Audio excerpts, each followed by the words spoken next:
I've been wanting to take pictures of stuff. You should get a GoPro. I don't have a regular camera where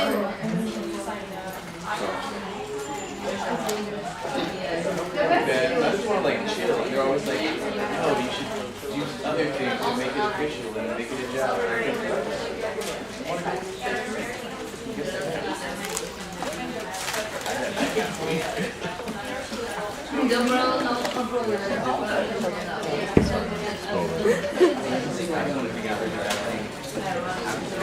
Everybody needs a recyclable.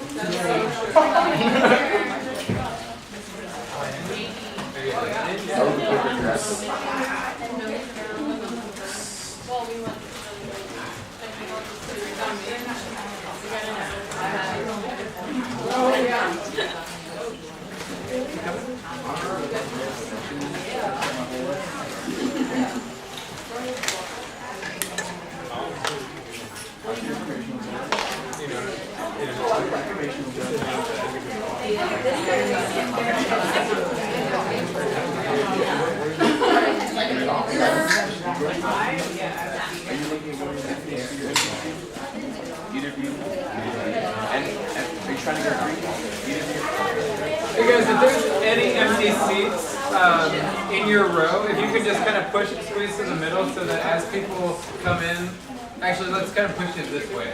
So like if you have the ability to move inward toward the center, because we'll continue to have some people come in.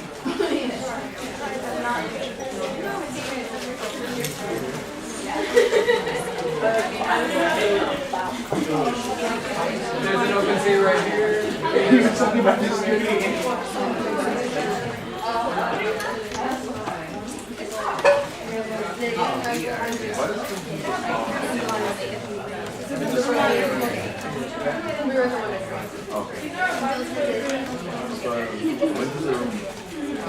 You're looking for an open seat? Almost like right here.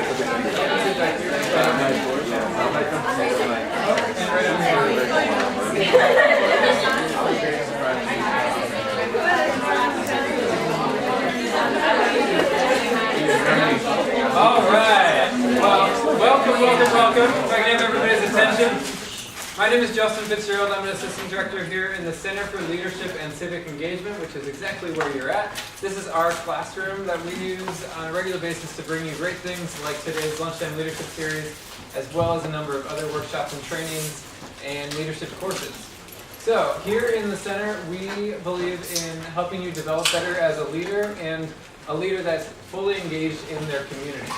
And the Lunchtime Leadership Series happens every Thursday for the first, through October 22nd. So it's always the first half of every semester, every Thursday. And it's always 12:30 to 1:30, so you can count on it for the rest of the first half of this semester, and then we'll do it again in the first half of the spring semester. And so we hope that you will join us.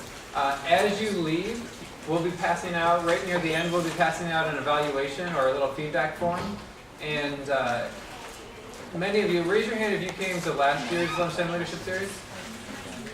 Okay, so a few of you may remember the reward card that we have. We will also have those this year, and I don't have one on me. Or do you have one on me? No. That's okay. It's a little green business card size card, and just like when you go to a coffee shop and you get so many coffees, they punch your card, and then you get a reward after so many punches. Here, after 5 punches or 5 visits, you come to 5 of the sessions. You will get a beautiful lime green create positive change, which is our slogan. You'll get a beautiful water bottle that has that written on it. And so as you leave, make sure to turn in your feedback form that we'll give you at the end, or I'll give you right now. And when you turn that in, right where you swiped, you'll get one of those reward cards. Bring that card back at least 4 more times and you'll get the bottle on your 5th time. We hope that you'll come for all the sessions, but we encourage you to at least come for those 5. We know that you have other things sometimes going on. One other thing, I want to bring your attention to this handout that you got passed out. It is different on the front and back. One side says Showcase of Service. We are currently putting together our volunteer fair, which we call a Showcase of Service. If you have any student organizations that provide service opportunities, so any student organizations that provide service opportunities, please tell them to sign up to be a part of this. They can have a table at this event, and they can recruit, and they can really get the word out there about who they are. The other side is to join one of our civic engagement board committees. So if you enjoy making a difference in your community and working with nonprofit partners, we need you. We need people for this committee, for these committees, and we really need some great people on there. So those are the two things I wanted to push real quick. But today you are here to learn about leadership within diversity, and we have none other than Caitlin Jones, who works upstairs in our Office of Multicultural Affairs. And are you guys okay with technology? We're good. We're good. And so I'll turn it over to Caitlin, and then about 5 minutes before we end, I'll come back in and remind you guys to fill out your feedback form and give you some next steps. Thanks, Caitlin, for coming in. Give her a big round of applause.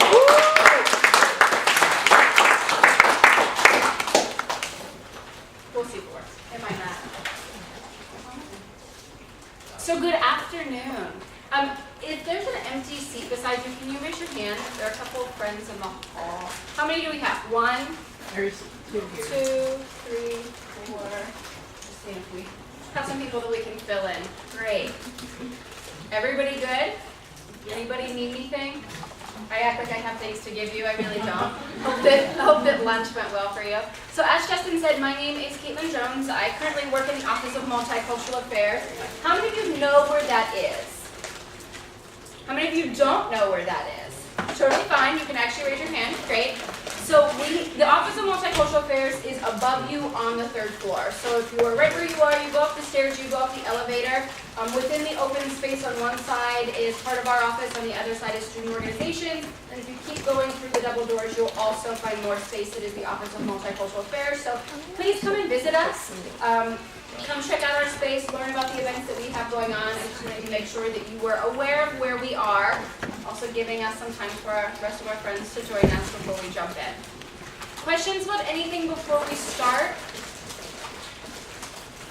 Okay, so we have a big room, so there's going to be a lot of time for you to talk to people beside you, share out loud. If I ask a question and you have something to say, please tell us. Right? I have learned, I've taught many classes and done many presentations, so I'm probably more comfortable with silence than you are. So if I ask a question and nobody says anything, I can let it be uncomfortable for longer than you. So it's true, right? After about 7 seconds, you feel like the world is ending and you have to say something. I understand. So today we're doing Embracing Diversity in Leadership. Why are you here? Anybody want to say beyond free lunch or beyond I was told I should come? Is there anybody here because the topic in general was interesting? Go for it. Well, honestly, as somebody who feels like it makes for a better workplace, I really want to see like what kind of things you can get from this topic, because we go to a lot of different seminars within like my office personally, but I always love hearing things from your office because you have such a different perspective on it. And it's good to hear about like why we should care about this and like what it can actually add to the work environment or just leadership in general. Thank you. What office do you work in? New superintendent. Great. Woohoo! See, spreading things around. Who else? Who has something? Or a couple other hands. It's a topic that I like to feel I know a lot about, and so sometimes I need to knock myself down things. Great. Good acknowledgement of sometimes have you ever entered a room and you're like, I don't need to be here. I'm here because I was told I have to, but there's nothing I can learn.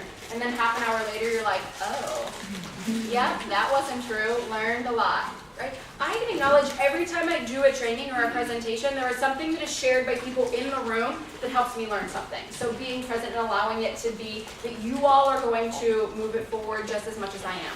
Why else? How about one more person? Why are you here? Go for it. You become a better person, a better leader. Okay.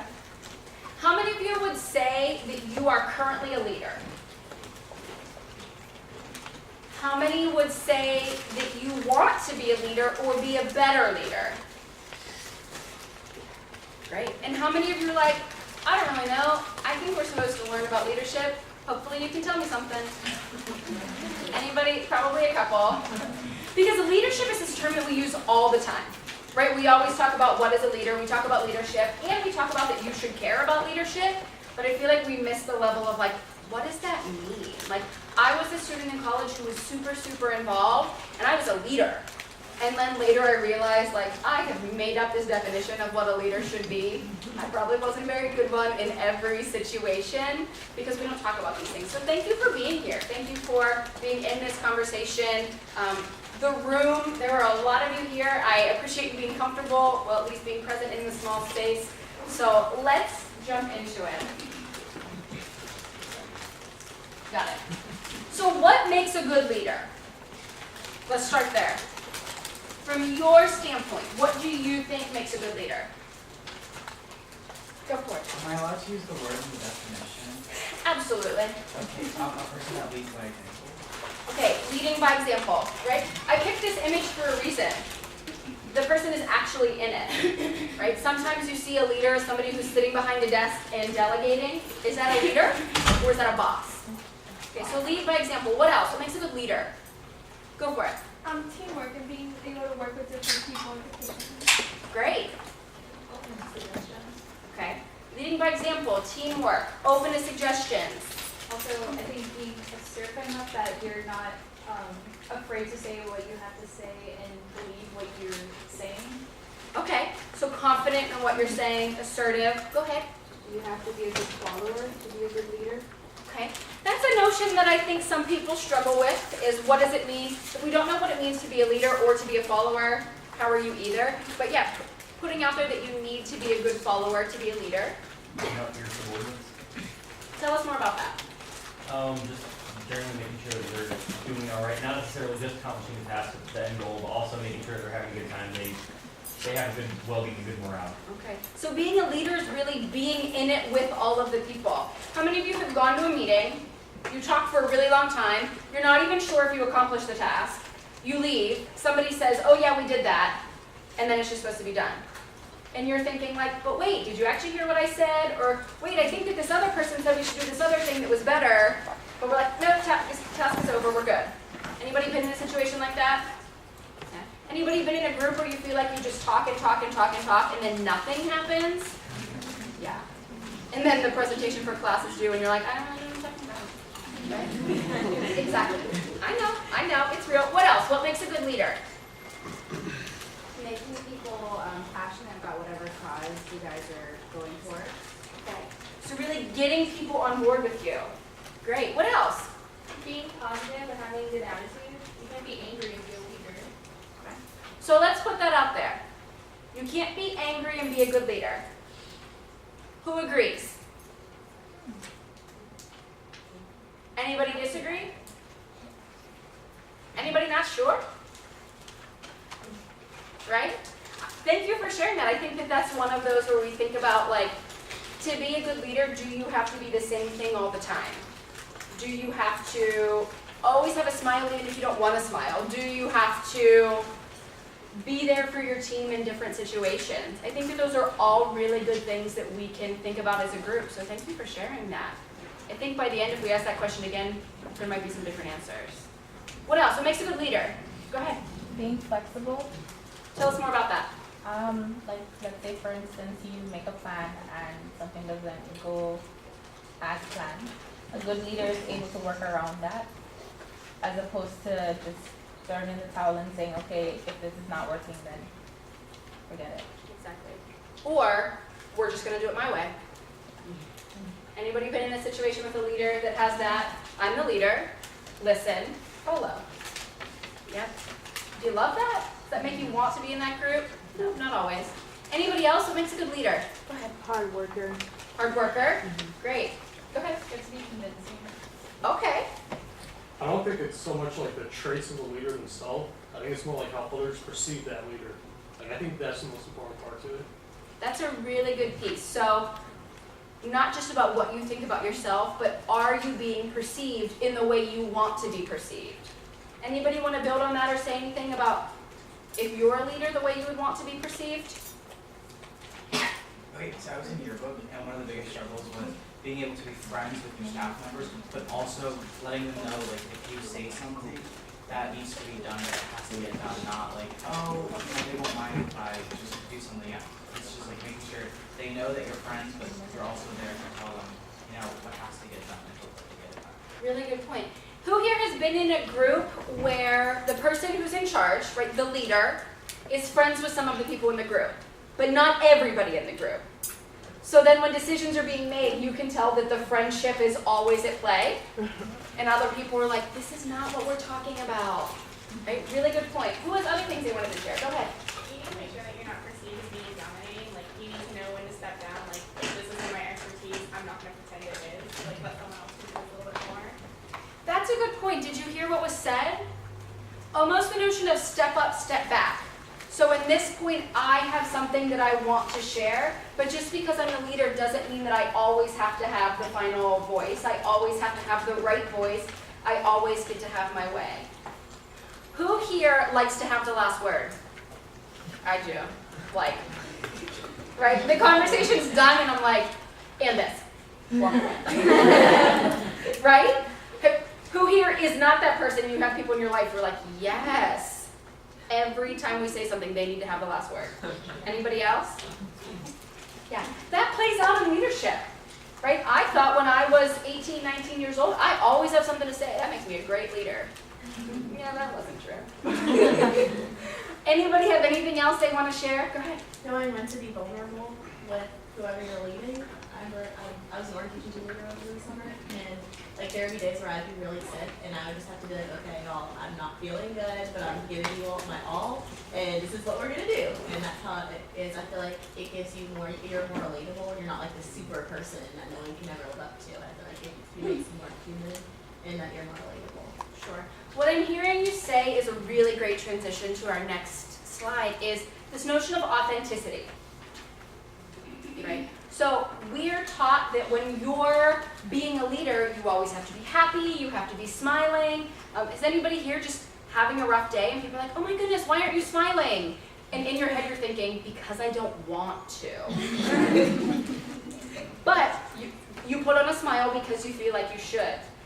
And I think that happens in leadership as well, that this is who I'm supposed to be, so I always have to be that, rather than being able to actually be real and vulnerable and authentic with people and say, this is where I am right now. I'm still going to be in it with you. I still want to have the best chance possible. I bet those students reacted to you better because you weren't being fake, right? You were actually there. And if somebody's being real with you, you're more likely to be like, oh, all right, I can be real too. How many of you have been in a situation where with a leader who every time you're with that person, you leave thinking, they're fake. That isn't what they actually think. That isn't what should actually happen. Yeah, the look on your face shows me that you still have negative feelings about that leader. Yeah, the laughs tell me that I was true. Isn't that true? Right? You read people beyond what they say. You read people beyond the ideas they put forth. You read people beyond the end goal of the activity. It's a bigger process. So as we talk about that today, we have to acknowledge that diversity and who we are and who we aren't plays a role in that. Can you give me the next one, sir?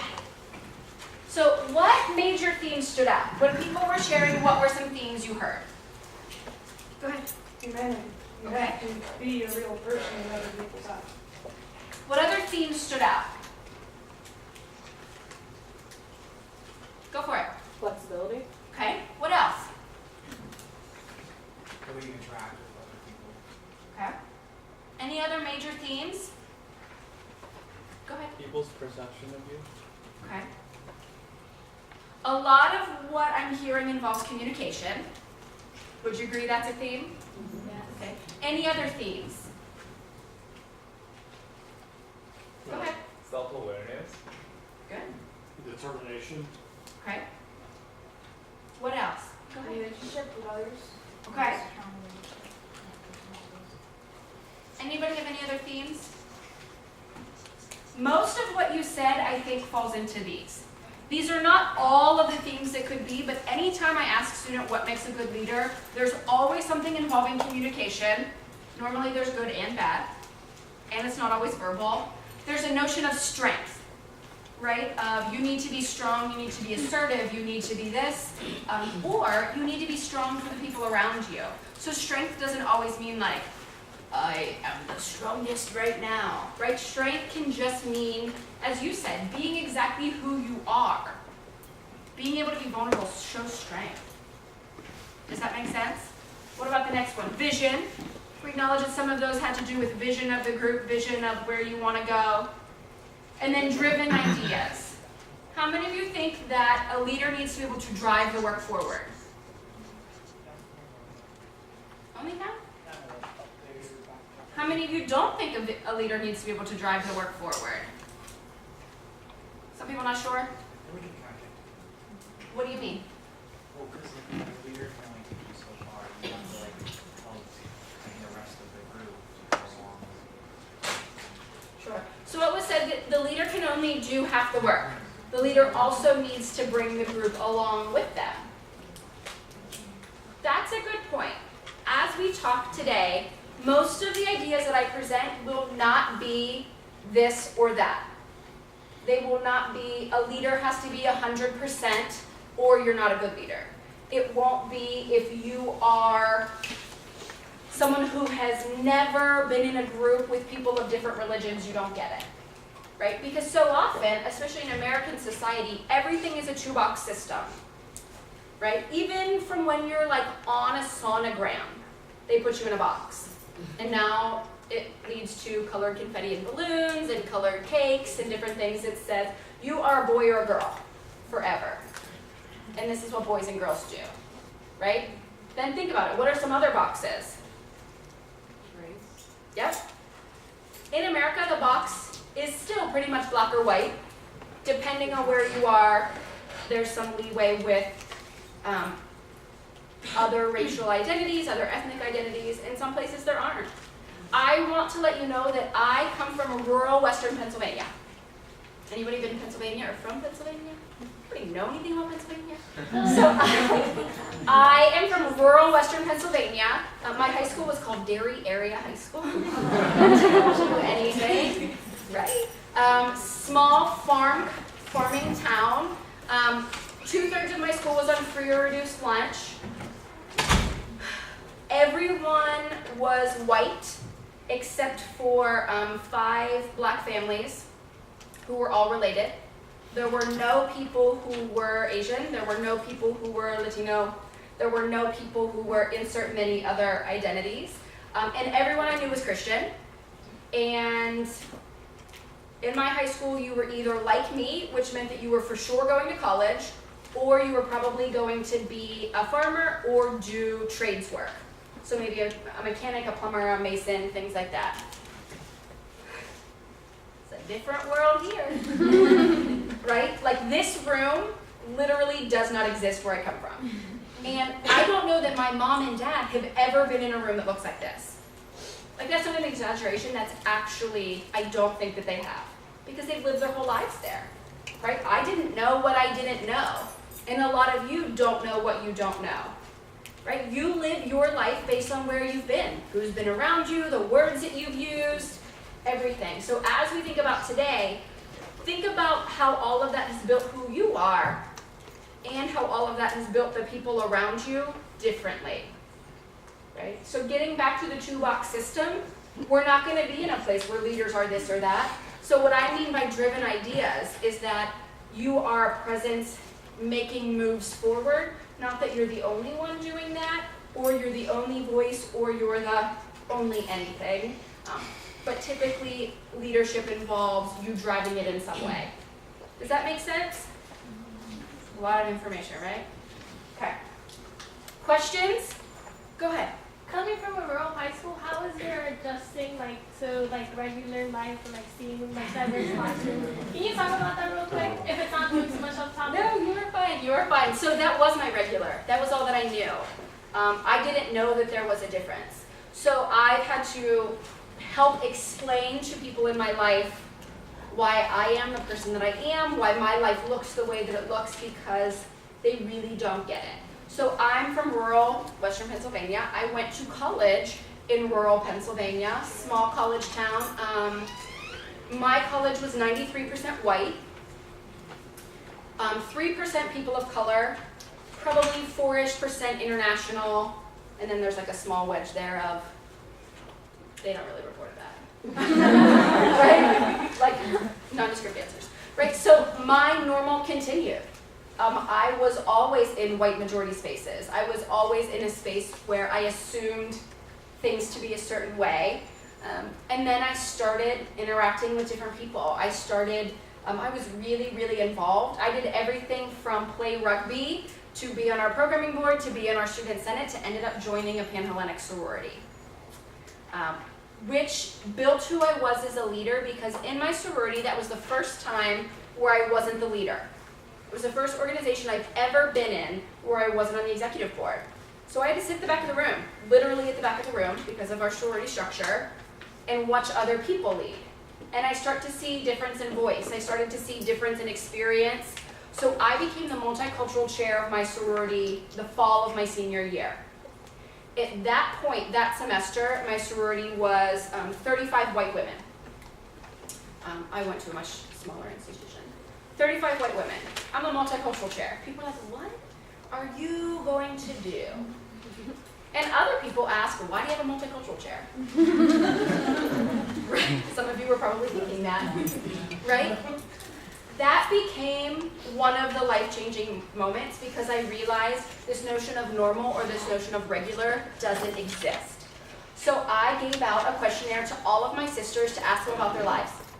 Everything to where you come from, what is your parent or guardian status, how were you raised, and one of my sisters didn't want to fill it out. She was like, this is stupid. So I said, tell me about how you were raised. And she said, why? I was raised normal. That changed everyone's life, because then having a conversation about her normal wasn't everybody else's normal. Everybody thought we were the same. Everybody was like, oh my goodness, we do the same things. No, we don't. And we even talked about like how many of you had a parent die?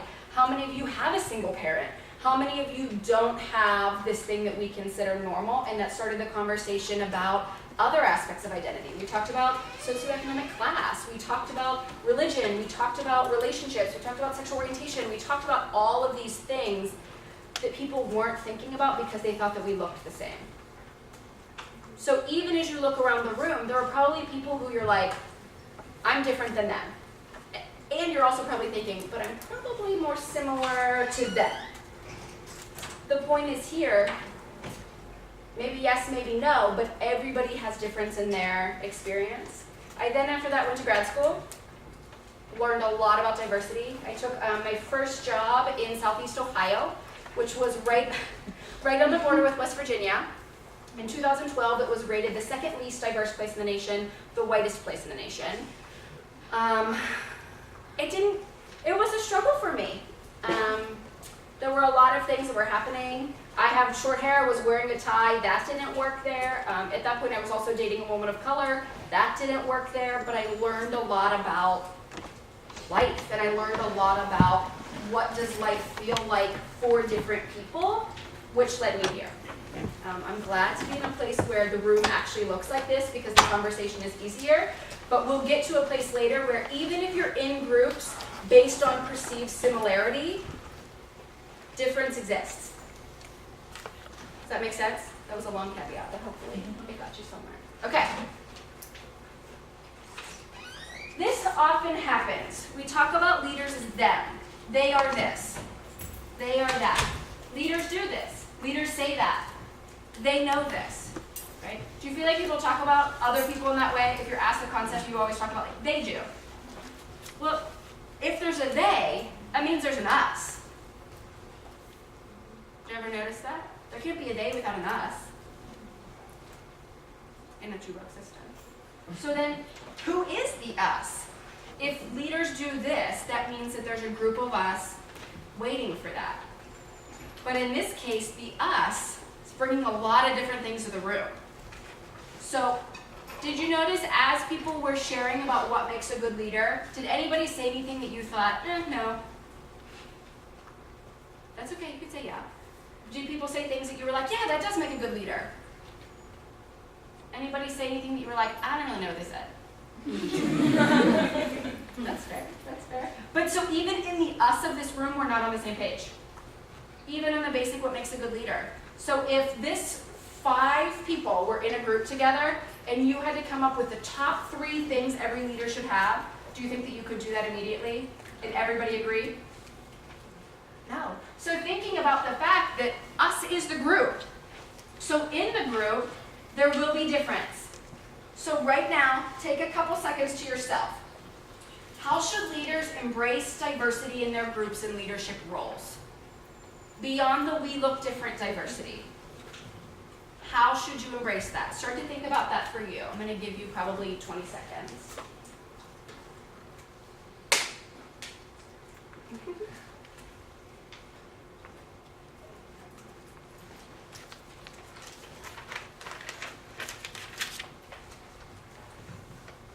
I'll read it again. How should leaders embrace diversity in their groups and leadership roles?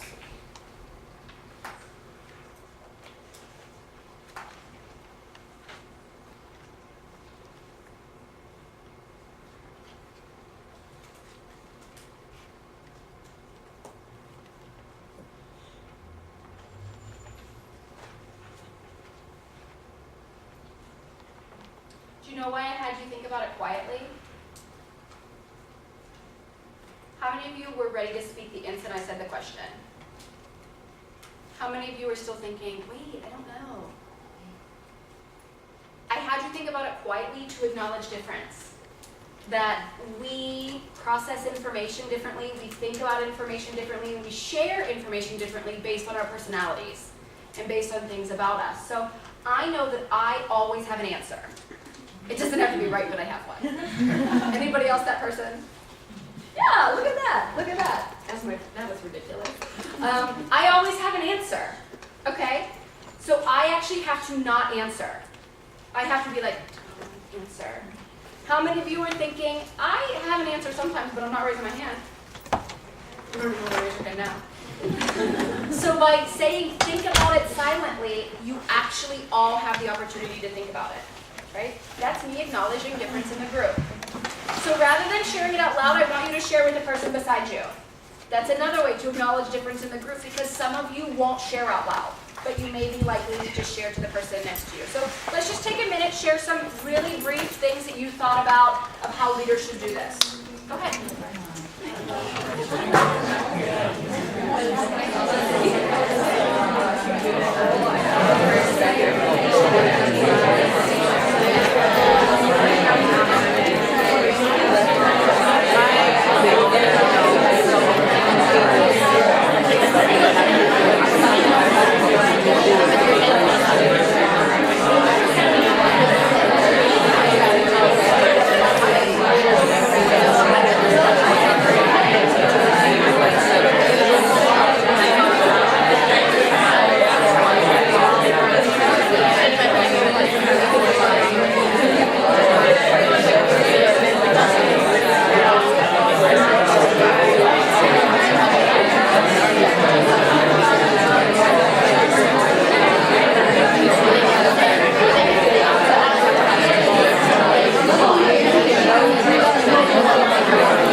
Anybody have anything that they want to share out loud? You don't have to. Anything stand out? Go for it. I was saying that as a leader you have to be firm but kind. So you're not too firm where they hate what you're doing, and you're not too kind where they cause stuff. Okay. Go ahead. Oh, you have to listen and be open to ideas. You can't just always be your way or the hard way. Sure. I struggled with that as a leader. I thought my ideas were pretty great. They probably weren't. Mine kind of said it in hers. As far as diversity goes, adaptability is probably the best approach, because you have to be ready for any kind of different person or way of thinking that comes towards you. Sure. Yeah, like you have to kind of get to know the people in your group, and kind of like what you said, you did a questionnaire, kind of show them you care about each one and their beliefs and stuff. And she actually suggested, like, let's start like Start a topic about food, because you can always bond over food and then go from there. Sure. I want to mirror something and then I'll get those two of you. Can I use you as an example? So Nyasha is a graduate assistant in the Office of Multicultural Affairs. That's why I'm going to use her as an example because I know her, right? I'm going to ask you questions, just answer them in the way that you would. Okay. So how's your day?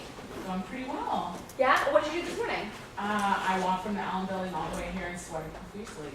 Right? Okay. Yes, they hear you. They hear you. So, like, was last night good? Like, how are you? I'm doing pretty well. I have a couple assignments due today, so I'm just balancing that. But everything's going pretty well. Very casual conversation, right? I asked a question, then I was quiet. This time I'm going to do the same thing, but I'm going to respond in the way that my mind is responding. Okay? How are you? Good. Thank you. What did you do this morning? This morning I walked from the Allen building all the way here. I don't care. Great. So, like, how was last night? Last night was good. I Still don't care. I'm supposed to ask these questions because they're polite. I should probably smile. Right? How many of us do that? Really though? When you say, how are you? And somebody says more than good, you're like, oh, I shouldn't have asked. Right? Right? I was an orientation leader in college the whole time.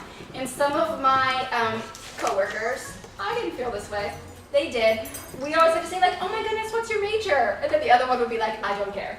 Because we really didn't care what your major was, but we had to ask because it was polite.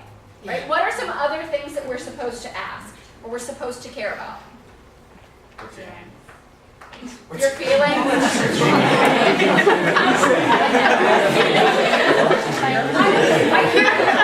I hear you. I'm going to challenge that one and say probably in groups you should try to know their name. But I think that there are some times where we do. Okay, think about it. How many times have you been, like if I had done introductions in this room, some of you the whole time would have been thinking, don't care, waste of time, still don't care, never going to talk to you again. Oh, now I have to talk. Smile. Still don't care. True? I'll give it to you. What else? How is the significant other, the baby, the spouse? And as you get older, those questions change. Right? And then you actually have to care about what a toddler did. And you probably don't. Like, I have friends on Facebook who will post pictures of babies laying there. It's like 3 minutes of a baby doing this. My cousin is posting ultrasound pictures with what my baby's doing at 19 weeks. It's got fingernails, good for you. But to my friend, that video of the baby doing that is so incredibly important. Right? So I smile and I nod because I'm supposed to. I'm kind of on the flip side of that. I have a 2-year-old, and I'm not one of those people who like post everything all day. But people always ask me, "How's the baby? How's the husband?" And I'm just like, "Good." Like, you really want me to go into detail on this because I know you don't care. So like, on the flip side of that, like I don't like really answering this question. Go ahead. See, I'm gonna disagree with you because for me, like, if I don't care, I'm just not gonna talk to you. Leave. How many of you are that? How many of you are the opposite? And you're like, I'm always going to ask those questions. Yeah. So once again, in the group, we have 2 very different things represented. So that will play out, right? Even when you, how many of you have joined a new organization and it starts out with an icebreaker? How many of you love icebreakers? How many of you are like, how many of you think, wait, how long is the icebreaker going to take? Because I'm going to come after that. But that's diversity in a group, right? So my partner also works in student affairs, but doesn't have a student affairs background. So I'm an extrovert. I love icebreakers. I love to talk to people. I love making you laugh.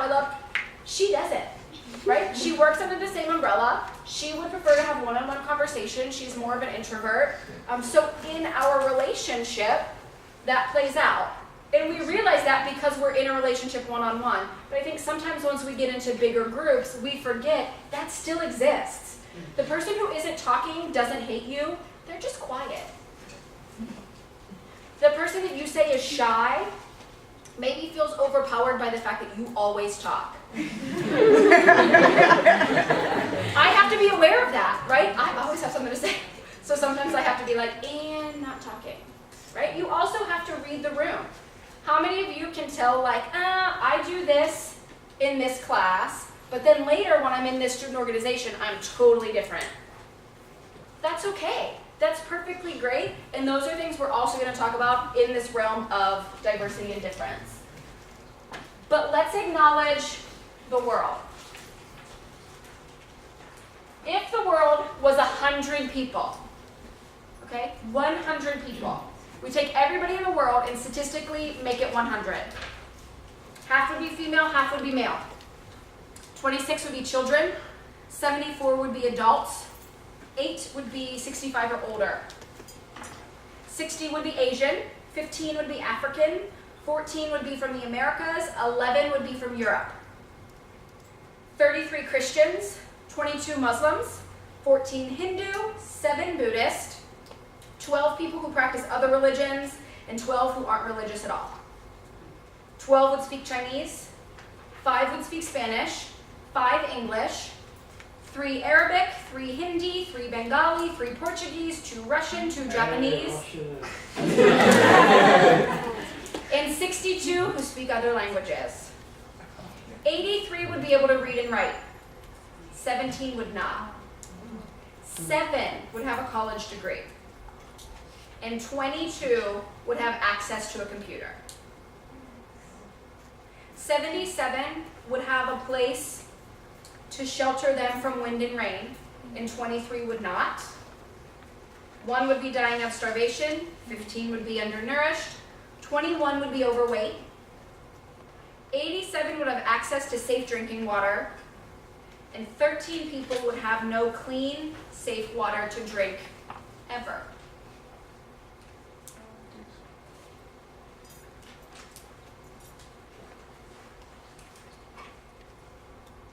Just letting it sit. Anything surprising?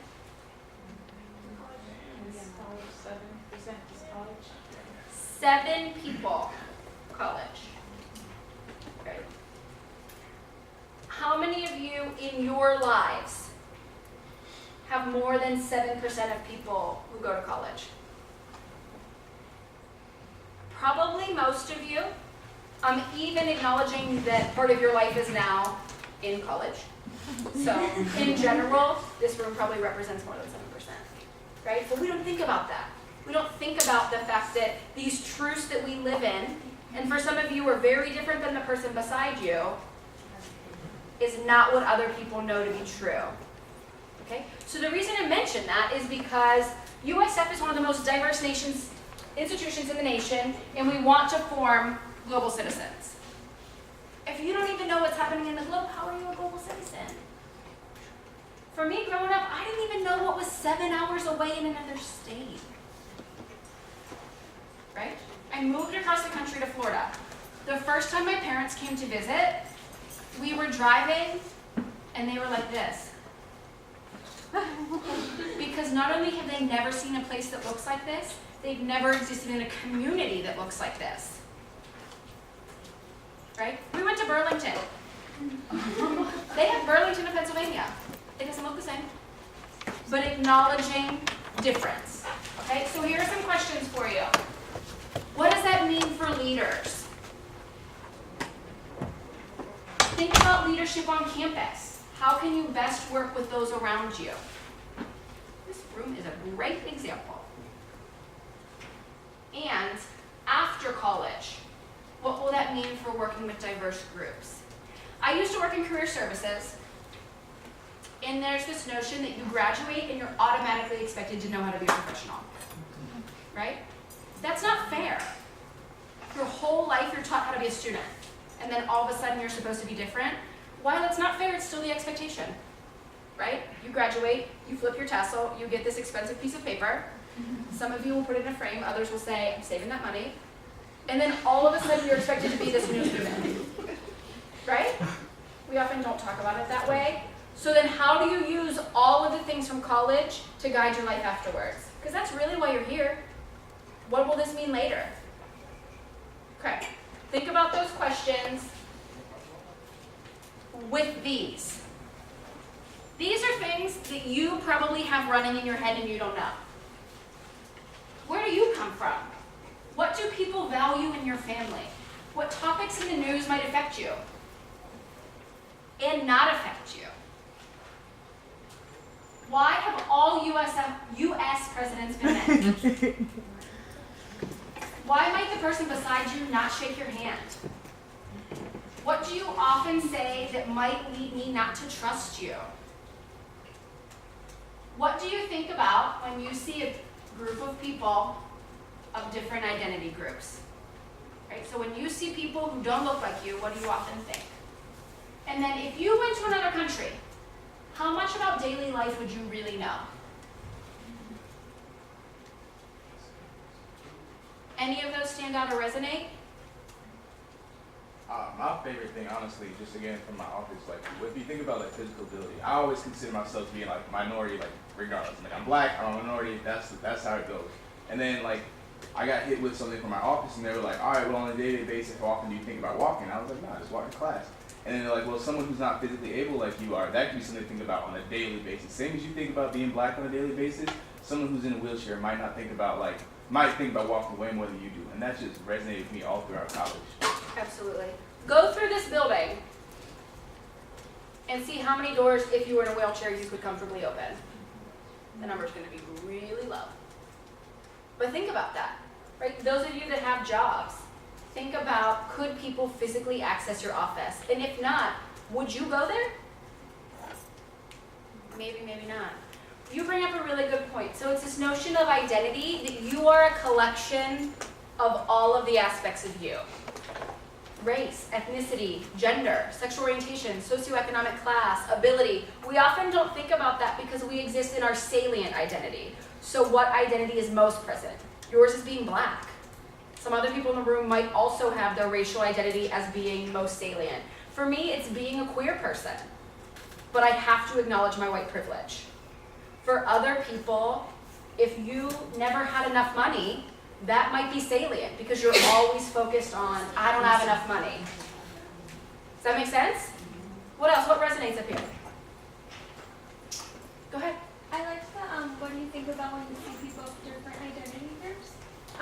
I personally like diversity, and I really try to embrace it. And so I love when I see different identity groups together, but let's say if it was, like let's say culture, if it was like a different ethnicity, it was a group of all. I'll give an example. I went to the Asia club meeting the other day, right? Sure. And I felt like I was like the only Hispanic person there, and I felt so out of place. So although I wanted to assimilate and like enjoy these different cultures and things like that, I felt out of place because I didn't look like them. Even though personality-wise, interest-wise, I probably did have similar interests, and I would like that to change. How many of you have had an aspect or an experience of a situation where I don't look like them, or someone else comes in who doesn't look like you, and that triggers a thought? You don't say it, right? All the time. I'm sure in every group that has happened. What else? Go ahead. I actually want to build on hers a little bit, because yesterday I went to a meeting for the Society of Hispanic Professional Engineers, and there was like salsa music playing and like all this other stuff that's not normal to my race. But I look around campus and I see all this diversity. I think it's really awesome. Like I'm really curious about all the other backgrounds and religions, et cetera. I ask all the questions. I try not to offend anyone, but I'm really curious about it. So I think it's a really great thing we have here. Sure. We only know what we know, and we use the words that we have. Where do those words come from? People around us. The people around us, right? That's how kids get raised to be racist or open-minded or whatever. Is they hear adults laugh at a racist joke, and they want that approval, so they tell those jokes. Sure. That's always around you, right? But being a leader is recognizing that, is being able to be in that. Go ahead. I just want to share a personal experience. So this summer I was in Tanzania, I was in Dar es Salaam, and over there is like white people live here, black people live here. And white people don't walk down the streets like they're with their cars, they have their houses and everything's like really separated. So I'm like, what? I like walking, why don't I just walk down the street, like a normal person. So when I was walking downtown in Dar es Salaam, I was the only white people. Like I was walking every day. I was there 3 months. Every day I was walking, exploring, stuff like that, and I was the only white person. Literally, I've never seen other white person just walking like that, and I felt like, why? That's unnecessary. You see the white people in Tanzania. There's yeah. So. And that happens in America. And I'm like, wow. Anybody from Chicago? Chicago is a heck of an experience in, in what still exists that we don't talk about. Even if you look at the bus route of Chicago, the wealthy white neighborhoods have a bus stop, and then when you get into neighborhoods that are low socioeconomic, mostly people of color, you might be walking 15 blocks just to get on a bus, right? That exists here, but most of you are like, oh, I've never been there, so you don't know that that exists. But for those of you that do know, and that is part of your life, you're always in that. Now that you actually mentioned that, in my urban geography class, we were talking about transportation the other day, and we actually analyzed some of the bus routes, and we noticed that in some of the most affluent neighborhoods in Tampa, there are some buses that don't even go past those routes. So if you want to get to those areas, like for instance, like malls and things of that nature and certain restaurants, there's not even buses to get around to those areas if you don't have a car. So we were analyzing that, and that's pretty interesting. Yeah. Because they probably did a study that their clientele doesn't need a bus. But then what is that saying? Right? There's assumptions in all of that. Go ahead. So mine's kind of the opposite with like people and preferences, because I grew up in like Bradenton, Sarasota area, which is like 30 minutes south, and I went to a school where it was mostly white people or black people or Hispanic people, and I'm Indian. So I learned to assimilate into a white culture. Like I just found out about 5 Seconds of Summer. That's all I listened to there. So when I came here, I went to the Indian dinner for the Indian Student Association, and I actually felt more out of place there because I wasn't used to being typically with my own people. I'm used to being with people of other religions. Sure. Anybody else feel something like that ever? Yeah.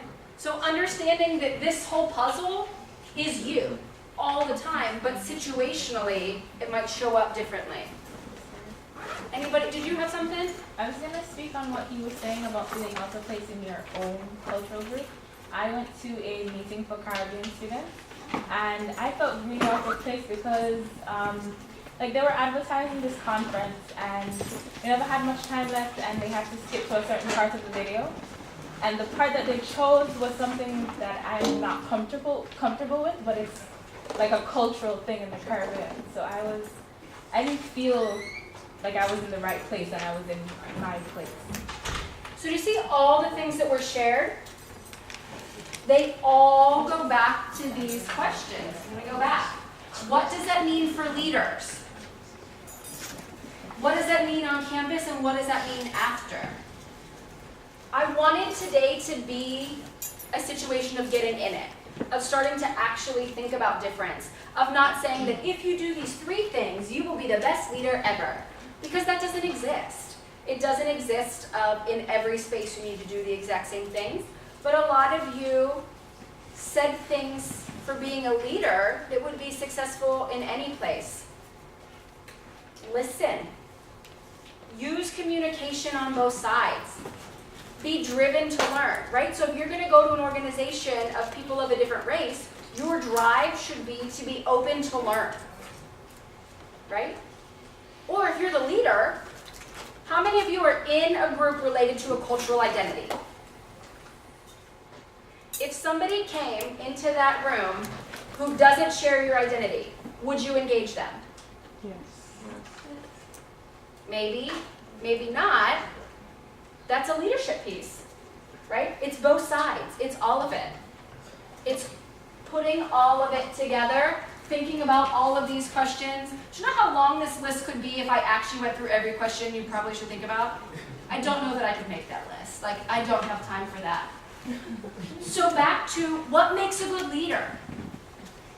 Knowing all of this, what are you thinking? What makes a good leader? Go ahead. Awareness. Yeah. What do I know, what do I don't know? Go ahead. Being open to new ideas and actually embracing them, not just like hearing the people that you're leading with, but honestly taking them into consideration to become a better leader. Yeah. How many of you have been in a situation where somebody tells you something? No, excuse me. You're telling somebody else something, and you can tell by the look on their face that they're never even going to consider it. Yeah, that's real. What else? Go ahead. I was going to add on to hers. I feel like not only just being like acceptive of it, I feel like you have to reach out as well and get ideas from people of different perspectives. What else? I feel like a huge part of being a good leader is when you talk to a person, you should you should not consider facts such as like color, religion, or anything, or just treat the person in front of you as human, and that's it. Sure. I feel like that's Sure. So treat the person as a person, but understand that who they are might affect who they are to you, right? Can I use you as an example because you mentioned your identity? So if I'm talking with you the day after another black man is killed, I can't negate that. Right? I can't, because you're probably bringing that to me. And what you may not know is that I'm bringing that to you because it's an active part of who I am, is being in it for people. Right? But understanding that I think so often we're like, just play nice, don't talk about it. You can't not talk about it. Right? You can't take race out of something. You can't take any identity out of who the person is ever. It might not always show up, but it's there. So be aware, be open to the conversation. And for me, I've had to realize that being a best leader means I don't always have to talk. Sometimes I just need to listen. But with that, Robin Williams said, strive to find your own voice, because the longer you wait to begin, the less likely you are to find it at all. You don't always have to be the first person to talk, but you all have the potential to have a voice in something. Questions? Thank you.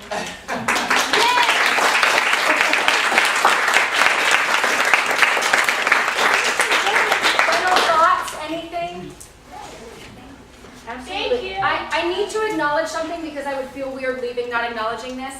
Tomorrow's actually my last day at USF. Sorry, I'm just going to say it because it would be weird if I didn't. I am moving on and doing some things for me. I'm going to go to the University of Tampa, so I'm still be local. I'll still be connected to the Office of Multicultural Affairs. I'll still be connected to many of you and many of the other people that work here. But I say that because I still want you to see OMA as a resource. I still want you to know that that is a space that beyond me is in it and is here for every single one of you of all identities. So thank you for being here and making this last hurrah really great. I appreciate it. Thank you, Caitlin. Thank you so much for presenting, and I'm sure you guys all got a lot out of that. Please fill out your feedback forms that you all had. If you don't have one right now, hold up 1 second. If you don't have one, there are extras out there. This is that reward card I told you about. When you turn in your eval, you're going to get a reward card. Punch it 5 times and you get a bottle like this. So if you want this bottle, get it punched 5 times. And you're also going to be handed an ad for next week's Lunchtime Leadership Series. So next week, we'll have another speaker, different topic. The topic next week is working on teams and how to lead teams of people. So tell your friends, come on back. Thank you guys so much. Have a good week. Okay. If you want this list of the 100 people, the world is 100 people, it's right here.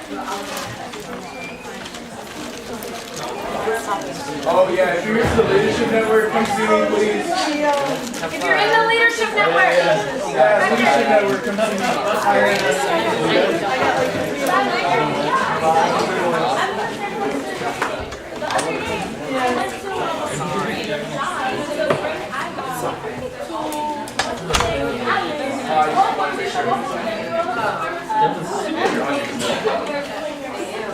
Oh my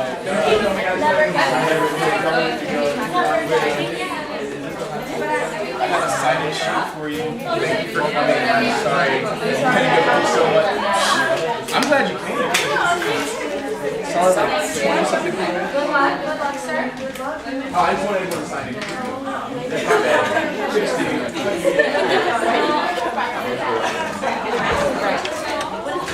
you.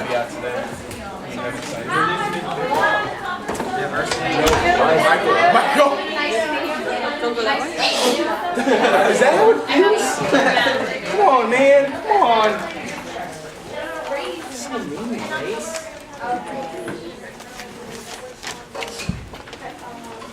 What you waiting for?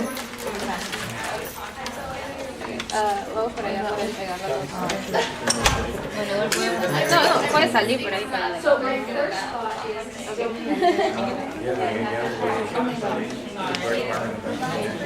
I don't. I mean, you see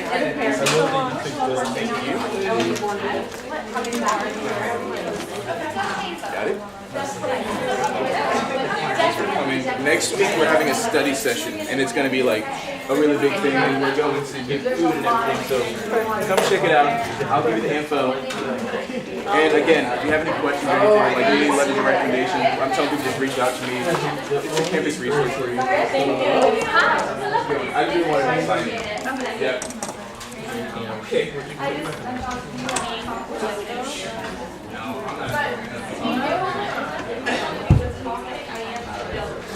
Okay, I will get you to see if you have anything that. But if not tomorrow, eventually.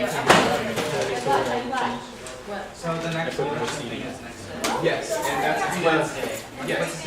It's the study session, and I made it a little bit later because my class. Wait, what time? Yeah. Oh, yeah. I saw that. So we're just gonna come in here.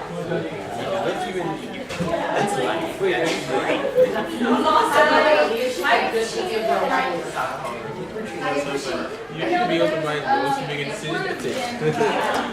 No more steps. the office tomorrow, and I still haven't connected. The same thing that we talked about today. No, you didn't read the whole thing, so how? Only for a fact, I found like a little. Well, I want you so much. Absolutely. Thank you for I love loving. you. Take care. Appreciate it. Well, because I thought and then go, and then do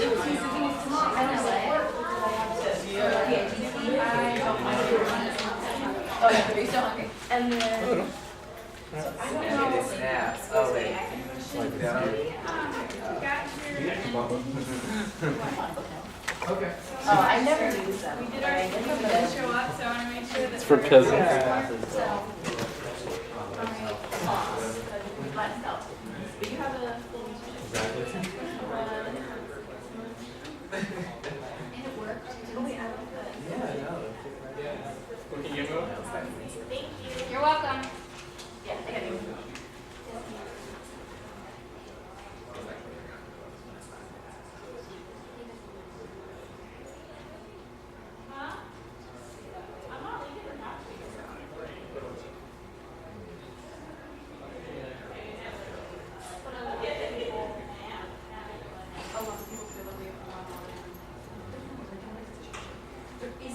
That's a situation.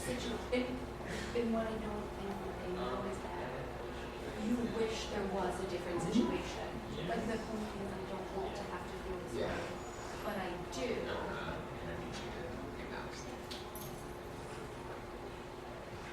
That's a really bad picture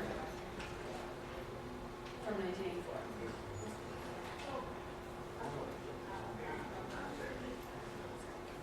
I'm wondering why this one is still up. How did this slip through the cracks? It's really bad. But And I like where that is that? there's a mosaic drop on that column. I'm like this. Hotel running. All right, I'm gonna go. I think we're Christian. Yes. Reading course. Thank you. There you go. Thanks for doing this. Absolutely. And I don't want to say want an acquisition. So I'm So wondering. it's not graded. Right. So yes, so that's the good thing about it. So you So can. it's not. Can I sign up for this? Yes, so you can email Crystal. Bye, friends. So it's- Bye, thanks again. Absolutely. It was really good. Are you already involved in the program? Yeah, I am. So the email that went out yesterday. I can just has all that ask her. information. Oh, So the okay. 6-week course Yeah. is one of the sections in an email I sent out, and Crystal email is right there. And so if you can't